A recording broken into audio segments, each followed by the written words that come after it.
আসসালামু আলাইকুম, কেমন আছেন আপনারা? তো সকাল সকাল চলে আসলাম ক্ষেত দেখতে। ক্ষেত নাকি চাষ দিছে। তো চাষ দেওয়ার একদিন পরে আবার ভুট্টা বোনা শুরু করবো। তো আগের একটা খেতে দেখছেন, ওটা ভুট্টা বোনা শেষ, ভুট্টা এখন দালাই গেছে। এখন নতুন করে প্রায় 1 বিঘার উপরে জায়গা, ওইটুকু এখন ভুট্টা বুনবো।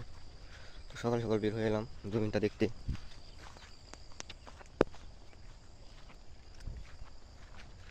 তো কে কোথা থেকে আমার ভিডিওটা দেখছেন সবাই কমেন্টে জানাবেন। চলেন আপনাদের ক্ষেতের এখানে নিয়ে যাই। তো খেতে চলে আসলাম। এই দেখে তুই যে ক্ষেতের মাথা দেখতে পাচ্ছেন, আর এইদিকে এইদিকে ওই ধান পর্যন্ত, পিছনে ওই যে হলুদ কালার ধান দেখা যায়। আর এইদিকে ওই যে সামনে হলুদ কালার ধান দেখা যায়, অতদূর। তো পুরোটাই ভুট্টা বুনতে হবে, কালকে বুনবো। তো গতকাল চাষ দিয়েছে, আজকে দিন গ্যাপ দিয়ে কালকে ভুট্টা বোনা শুরু করবো। তো এই যে পাশের খেতে আমার এক বড় ভাই, এলাকার বড় ভাই, সে এখানে আলু লাগাইছে।